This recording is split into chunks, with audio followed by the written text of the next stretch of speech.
नहीं भाई। तो दोस्तों चैंपियंस ट्रॉफी का आज दूसरा दिन था जिसमें हमारी भारतीय टीम ने इस मुकाबले को अपने नाम कर लिया है।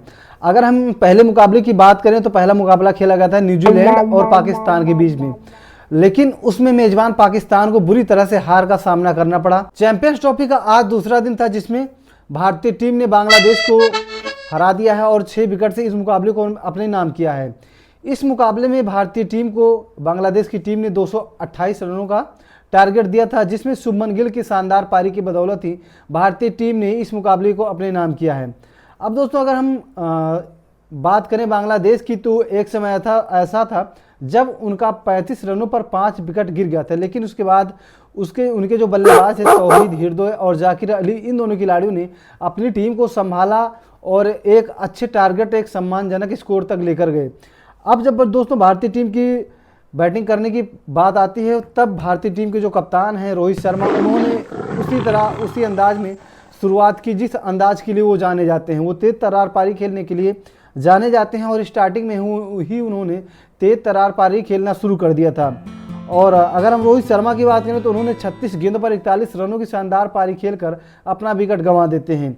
इस दौरान उनके बल्ले से 7 चौके निकलते हैं। बाद में जब विराट कोहली बैटिंग करने आते हैं तो हम लोगों को ऐसा विश्वास था कि विराट कोहली आज एक बड़ी पारी खेलेंगे और भारतीय टीम को इस मुकाबले में जीत जरूर दिलाएंगे, लेकिन वो उसमें असफल रहे। लेकिन दोस्तों विराट कोहली के आउट होने से कोई टीम को बहुत ज़्यादा फर्क नहीं पड़ा, क्योंकि हम बात करें तो जो ओपनर बल्लेबाज शुभमन गिल थे उन्होंने पूरी तरह से भारतीय टीम की कमान अपने कंधों पर ली हुई थी। शुभमन गिल की बात करें तो उन्होंने शानदार सेंचुरी लगा दी है। 129 गेंद खेलते हुए उन्होंने 101 रनों की शानदार पारी खेली। वहीं श्रेयस अय्यर 15 रन बना पाए और अक्षर पटेल 8 रन। के एल राहुल ने इस मुकाबले में शानदार पारी खेली है। और दोस्तों हम के एल राहुल की बात करें तो उन्होंने शानदार पारी खेली। पिछले कुछ दिनों से उनके बैट से भी रन नहीं आ रहा था, लेकिन आज उन्होंने 41 रनों की पारी खेली जिसमें उन्होंने 47 गेंद खेले हैं और इस दौरान उनके बल्ले से 1 चौका और 2 छक्का आया है। वैसे अगर राहुल की बात करें तो इस तरह की पारी के लिए जाने नहीं जाते हैं, वो और इससे भी धीमा खेलते हैं, लेकिन आज उन्होंने 2 सिक्स लगाए, वो भी काफ़ी शानदार। अब दोस्तों इसके बाद अगर हम बात करें तो अक्षर पटेल ने भी आज शानदार गेंदबाजी की, उसके साथ साथ मोहम्मद शमी ने भी शानदार गेंदबाजी की है।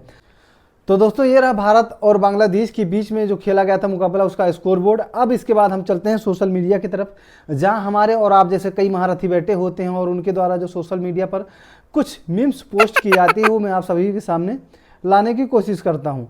अब उसमें दोस्तों अगर हम सबसे पहले बात करें तो आप लोग बगल स्क्रीन में देख रहे होंगे कि ये है मोहम्मद शमी। जब उनका तलाक नहीं हुआ था उससे पहले जो उनकी बॉलिंग थी वो किस तरह की थी, उनका जो बॉलिंग करने का अंदाज था, और उसके बाद में जब उनका बदला है तो आप लोग देख रहे होंगे कि जो उनकी गेंदबाजी होती है वो सीधा स्टंप में जाते हैं, डायरेक्ट बोल्ड मारने की कोशिश करते हैं, क्योंकि उस पर वो अपनी वाइफ यानी कि धर्मपत्नी का चेहरा देखते हैं और सामने वाला जो बल्लेबाज होता है वो उसको नहीं देखते हैं और सीधा स्टंप को देखते हैं और वो स्टंप उखाड़ देते हैं। इसके बाद दोस्तों अगर हम देखें तो आप लोग ये दूसरा वीडियो देख रहे होंगे जिसमें जो इंडियन क्रिकेट टीम है उसके बाद में जो बांग्लादेश क्रिकेट टीम है वो आप लोग देख सकते हैं।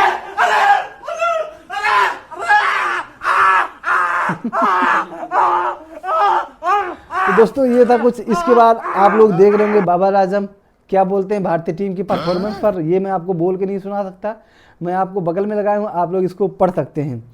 अब इसके बाद अगर बात की जाए तो आप लोग देख सकते हैं कि मोहम्मद शमी जो हैं वो जब भारत कोई भी आईसीसी टूर्नामेंट नहीं खेलता उससे पहले वो सोते रहते हैं, लेकिन भारतीय टीम जैसे ही कोई भी आईसीसी टूर्नामेंट खेलती है वो जाग जाते हैं और सामने वाली जो टीम होती है उसके ऊपर हावी हो जाते हैं।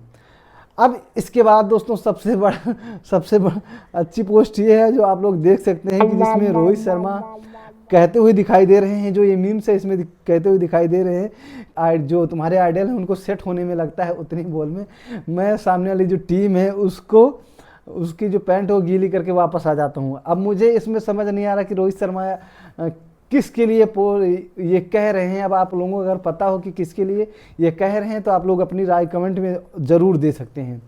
अब दोस्तों इसके बाद अगला नंबर आता है जो शुभमन गिल का जो ये मीम्स बनाई गई है, इस पर आप लोग देख सकते हैं कि शुभमन गिल के एल राहुल से रिक्वेस्ट करते हुए दिखाई देने कि भाई आप आउट मत होना, नहीं तो हार्दिक पांड्या आ जाएंगे। और हार्दिक पांड्या जब आते हैं तो उसके बाद आप लोगों को पता है कि हार्दिक पांड्या क्या करते हैं। अगर आपका 50 पूरी होने वाली है तो नहीं पूरी होगी, चाहे हार्दिक पांड्या को हर बॉल पर चौके छक्के लगाने होंगे वो लगा देंगे, लेकिन आपकी 50 पूरी नहीं होने देंगे।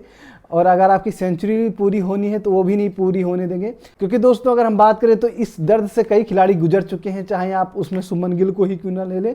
जो इंग्लैंड के खिलाफ सीरीज खेली गई थी उसमें आप देखे होंगे कि हार्दिक पांड्या आते ही चौके छक्के की बारिश कर देते हैं और वो अपने शतक से बेचारे चूक जाते हैं। तो इसलिए यहाँ पर ये रिक्वेस्ट करते नजर आ रहे हैं राहुल से कि भैया आप आउट मत होना, नहीं तो हार्दिक भाई आ जाएंगे, उसके बाद में फिर मेरी सेंचुरी पूरी नहीं होगी। अब दोस्तों इसके बाद ये जो आप लोग दूसरी देख रहे होंगे, इसमें जब अक्षर पटेल हैट्रिक पर होते हैं उसके बाद जो हमारी टीम के कप्तान हैं रोहित शर्मा, उनके हाथों से कैच छूट जाता है। अगर रोहित शर्मा ये कैच ले लेते तो आज अक्षर पटेल हैट्रिक विकेट लेने वाले गेंदबाज बन जाते, लेकिन उनसे कैच छूट जाता है। और उसके बाद दोस्तों रोहित शर्मा हाथ जोड़कर माफ़ी भी मांगते हैं।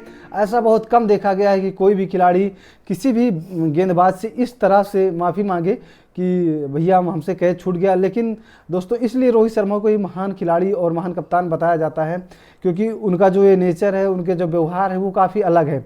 अब दोस्तों इसके बाद हम बढ़ते हैं तो आप लोग ये बगल में देख सकते हैं कि शुभमन गिल को हमेशा ये टैग दे दिया गया है कि शुभमन गिल सिर्फ आईपीएल में या फिर अहमदाबाद के मैदान पर ही अच्छा प्रदर्शन करते हैं। लेकिन उन्होंने आज दुबई में सेंचुरी लगा करके अपने हैटर्स को ये बता दिया है कि शुभमन गिल ना सिर्फ भारत में और ना सिर्फ आईपीएल में मार सकते हैं, बल्कि कहीं भी हो जा करके अपना अच्छा प्रदर्शन कर सकते हैं।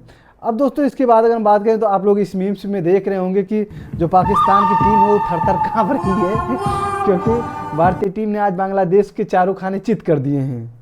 अब दोस्तों आप लोग इसमें देख रहे होंगे कि बगल में अब वो सचिन पाजी है या कौन है तो मुझे नहीं पता, लेकिन वो कह रहे हैं कि आज जिसने सेंचुरी मारी वो मेरा दामाद है। और उसके फिर नीचे जो है वो सुनील शेट्टी साहब की मीम्स बनाई गई है और उन्होंने लिखा कि जिसने सेंचुरी बनाने दी है वो मेरा दामाद है। क्योंकि आपको भी पता है कि अगर राहुल की जगह हार्दिक पांड्या होते तो जो शुभमन गिल की सेंचुरी है पूरी नहीं हो पाती। तो ऐसे में ये दो ससुर जी हैं जो आपस में बात विवाद कर रहे हैं। अब इसके बाद दोस्तों ये मैच के बीच में ही एक फोटो वायरल हो रही है, जिससे आप लोग देख रहे हैं कि बांग्लादेशी टाइगर्स का शेर है, ये अपने आप को चप्पल मार रहा है। क्यों मार रहा है मुझे भी नहीं पता। अब इसके बाद दोस्तों आप लोग ये दूसरे बगल में देख रहे होंगे जिसमें बांग्लादेश की टीम तो पूरी तरह से हलाल हो गई। अक्षर पटेल और मोहम्मद शमी ने पूरी तरह से उनको निस्ते नाबूद कर दिया है। लेकिन अब आप लोग देख रहे होंगे जो बकरे के रूप में पाकिस्तान छुपा हुआ है और किस तरह से वो डर डर के इस दृश्य को देख रहा है। अब इसके बाद दोस्तों हम बात करें तो पाकिस्तान की भी तरफ से भी कई सारे मीम्स वायरल किए जाते हैं, वो भी सोशल मीडिया पर हैं। और वो भारत जैसे ही मुकाबला जीतता है तो कुछ इस तरह की उनकी तरफ से मीम्स वायरल की जाती है, फ़ोटो वायरल की जाते हैं कि भारतीय टीम अपने काबिलियत के दम पर नहीं बल्कि अपने पैसों के दम पर जीतता है। तो ये भी उनकी तरफ से एक उनके जो सोशल मीडिया के कई सारे इन्फ्लुएंसर हैं तो उनकी तरफ से ये पोस्ट डाला गया था कि वेल प्लेड इंडिया, जबकि डालना चाहिए कि वेल प्लेड इंडिया। भारतीय टीम ने अपने अच्छे खेल की वजह से इस मुकाबले को जीता है, ना कि पैसे के बदौलत।